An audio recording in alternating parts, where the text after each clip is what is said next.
I've traveled to the sacred mountains of China, to the Himalayas, to Indonesia, throughout Europe and America, looking specifically for martial artists who embodied wisdom and a real sense of the mystical. And there are people who can do really, really strange things that you just wouldn't believe. Inspired in part by the TV series Kung Fu, Alex Cosma is perhaps Britain's answer to David Carradine. At the age of 17, he left home on a quest to find his true master. In Taiwan, he met Master Chen. Slowly, slowly over the last 2.5 years, we've developed a relationship, something akin to father and son, that has been very painful at times and very testing, but very fruitful, and something that has changed me from inside. And teacher seems to create experiences that force you to either run away or to confront aspects of yourself and change.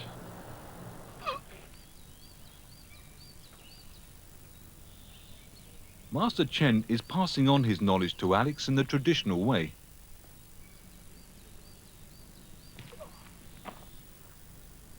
Over time, the student learns from his master through direct experience rather than theory. The student must imitate, learning from his mistakes. It is a painful process. To see Alex towering over Master Chen, you'd think there would be no contest. But the teacher has a hidden power. I've been touched by teacher, very lightly brushed on the chest, as if he was brushing off a leaf. And hours later, I got very sick. And for 2 days, I couldn't get out of bed. High blood pressure, terrible headache, felt like vomiting all the time. When I finally managed to stumble back to see teacher, he was very apologetic and assured me it had been an accident, that accidentally he'd released some energy. And he gave me a massage, some qigong, and within a few hours I was better. But he also told me that if I hadn't come back to him, then maybe the 3rd or 4th day I would have been finished. And this wasn't a one-off experience. Unfortunately, I had to experience this a couple of times to really begin to realize that Dimek and energy transference is a real thing. You don't need brute strength. What you need is mind and complete control of your energy.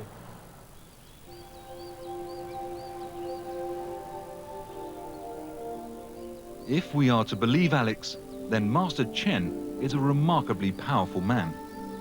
Here we see him doing Tai Chi, an exercise that cultivates this inner power, the power of Qi.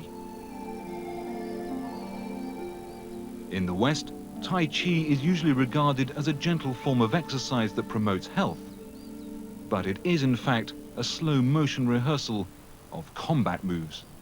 In its original form in the East, it is known as Tai Chi Chuan, a deadly form of Chinese boxing.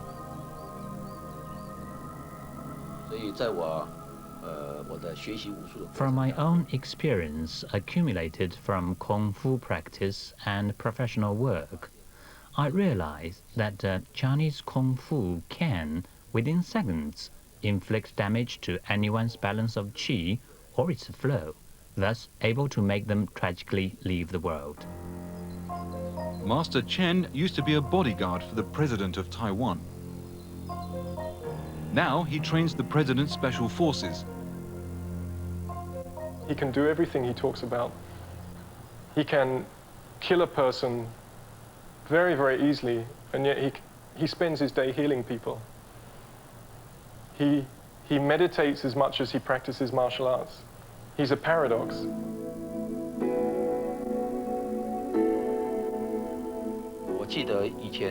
I remember my teacher asked me to help patients with Tui Na, to channel them with my qi. I followed his teaching, giving my qi to the patients. It seems there is a link between the killing arts and the healing arts. And the link is a profound understanding of the human body.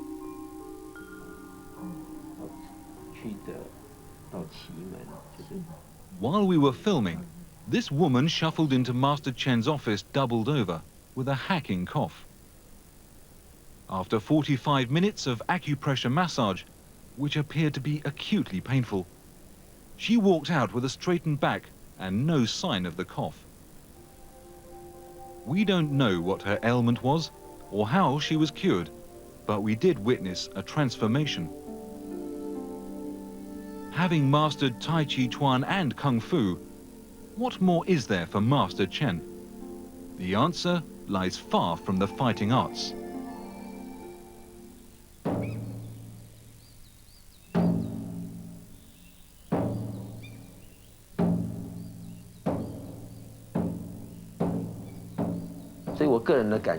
My qi has grown out of having a compassionate and peaceful mind. I hope to let people know that Kung Fu and qi cannot be achieved by a mind of hatred, destructiveness, and hostility. By practicing martial arts, I have learned the critical importance of the mind in relation to qi. Over many years, I have learned about Buddhism and integrated the compassion of Buddhism in my own life. He's about much more than martial arts. He's about the embodiment of a whole culture. And when he talks about Buddhism or Tai Chi or martial arts, you know, we can feel that he's really talking from the bottom of his heart. Fighter, healer, philosopher, and Buddhist, Master Chen is an enigma. What makes sense in the East does not always make sense in the West.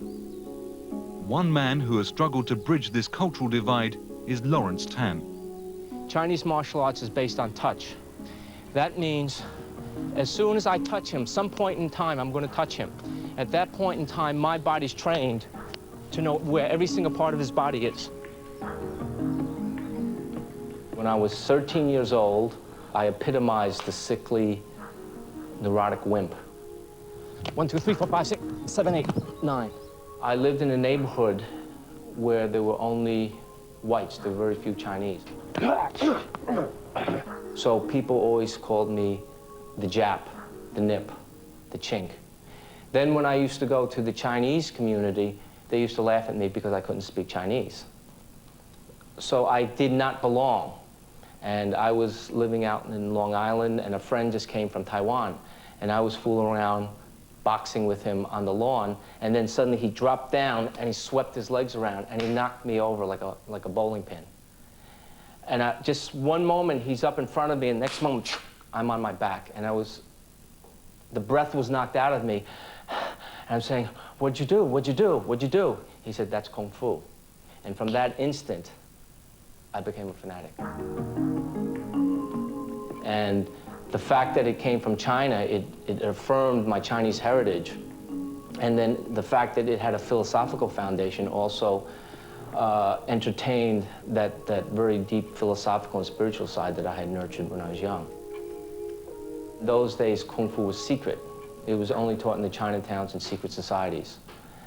We'd climb up the stairs in Chinatown, go to the top floor, and you know, you'd come to this dirty, smelly old hall with an altar there, and it's all very romantic and very exciting, you know, because here we're meeting these masters and we're learning this secret, esoteric killing art.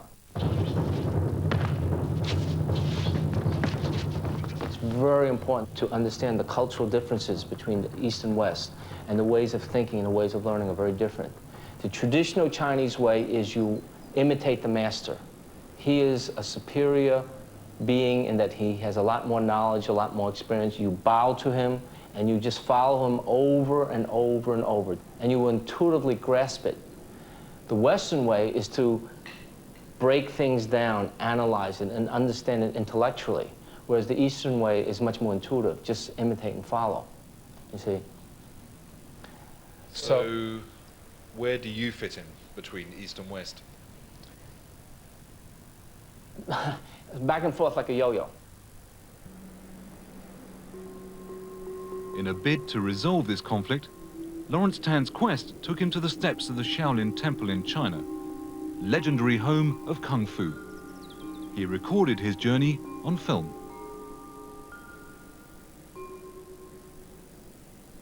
In Chinese martial arts, the Shaolin Temple is very important historically because all present-day systems of martial arts somehow or other trace their source back to the Shaolin. For all of us, it was sort of like we're going to Mecca. We're going back to the source, and this is a spiritual journey. We're going back to the roots. And in the end, in many ways, it was a letdown. It was an anticlimax. The Shaolin had become a pale imitation of its former glory, now operated by the Chinese government as a tourist trap.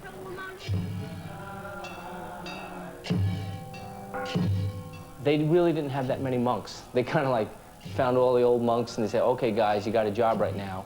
And a lot of them weren't real monks, or some of them had just studied a little bit. So basically the system had been fragmented in chaos.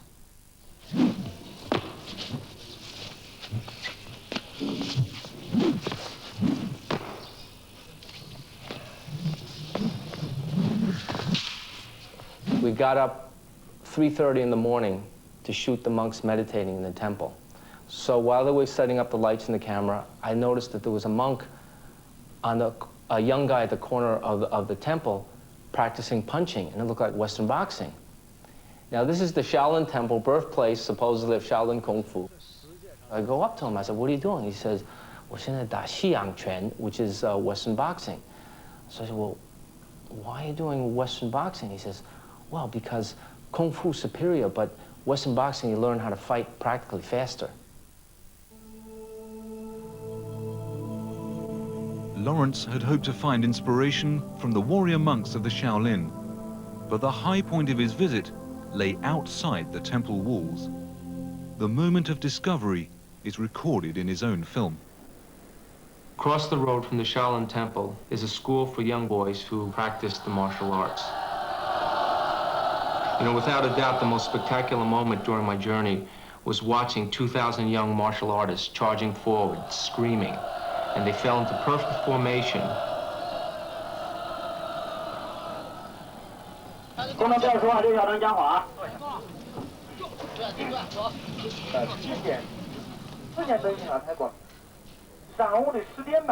These youngsters are inspired not by the lofty Zen philosophy seeking personal enlightenment. Each of them is hoping that they're going to become China's next Bruce Lee.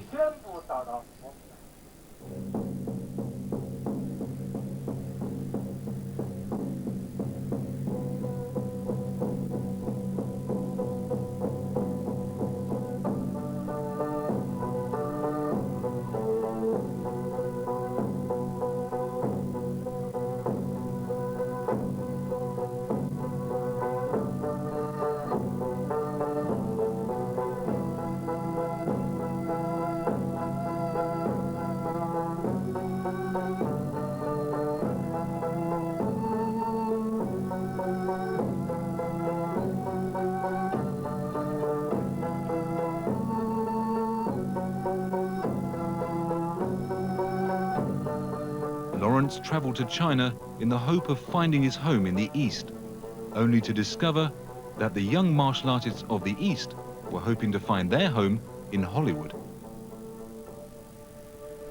Absorb the energy, that's right. I want you to inhale, and I want you to channel it. Lawrence has now settled in New York, where he teaches his own brand of Shaolin Kung Fu. 3 in 1. Here it's physical movement, mental concentration, and spiritual breathing. This process of me seeking the truths of martial arts was really a metaphor, in the end, for me seeking myself, who I really am. It was an attempt to really understand myself as a Chinese American, as this product of East and West. A weapon. The force is neutral. Energy is not good or evil, it's how we use it. The Shaolin warrior monks learned how to use this in a negative expression to defend oneself, okay? It's also used to heal, not being totally Eastern, not totally Western.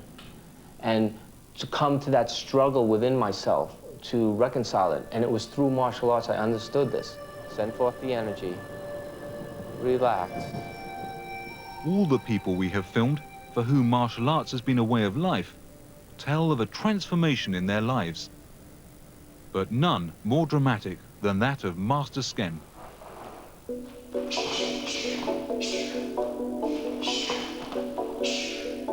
As an 8-year-old boy in Thailand, Master Sken had the shocking experience of witnessing the murder of his own father.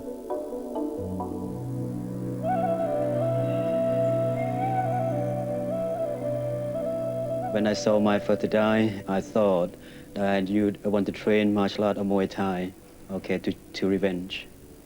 And I moved to, from the village where I stay, and moved to the Thailand temple. So at the Thailand temple, the monk have taught me Muay Thai, and he have taught me that should not train Muay Thai for revenge, because revenge, there is no ending.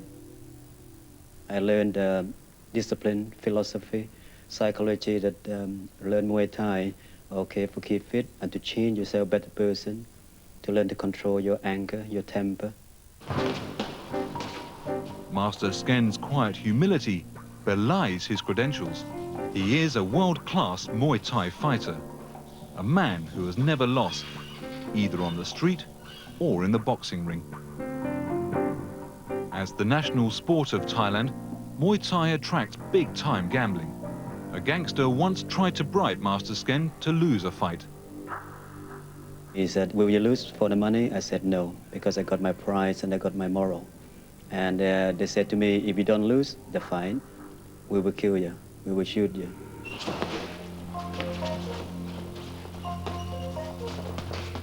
I won the fight, so gambler must have lost so much money. And the man who approached me before took the gun out. I shot my leg. Luckily, the bullet went through my left knee. I went outside the other side of my leg. Fearing for his life, Master Sken left Thailand for Europe, funding his travels through teaching Muay Thai. It was during a stay in Holland that his abilities attracted yet more trouble. When I was teaching, I became very, very well known over there, and there are a number of clubs and kickboxing clubs, and they didn't like that I live in Holland, because a lot of fighters, a lot of their students came to train with me. And one night I went to the nightclub near the seaside of Amsterdam. And when I was standing talking to my friend, and 7 guys came toward me, and no apparent reason, and just take the weapon and ready to attack me. So I jumped backward to the narrow doorway of the nightclub, and I managed to to protect myself and knock them down one by one. So later on, police came and found that 4 bodies would lie down on the floor.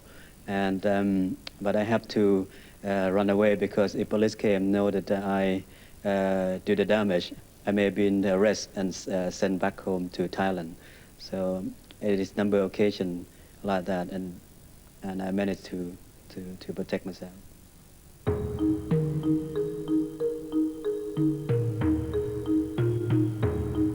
To hear anyone tell you that they won a fight against 7 opponents would seem far-fetched, until you see Master Sken in action.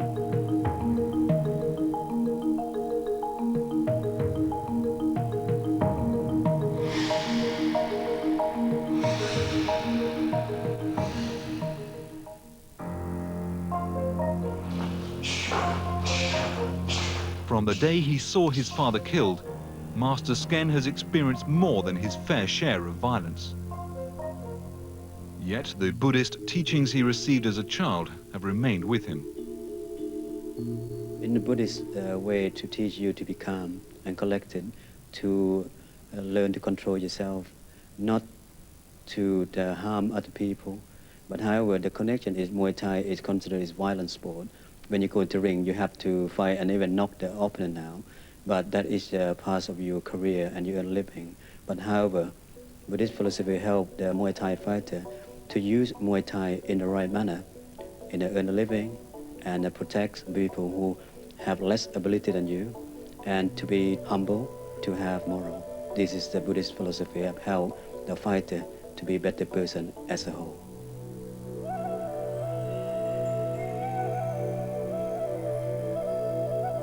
In Asia, there is more to the martial arts than simply fighting. There is a curious relationship between the art of killing and the peaceful practice of Buddhism. Perhaps this added dimension is part of what makes the Asian martial artist so mysterious. But the mysteries go further. Next, we'll see martial artists who seem to have amazing abilities.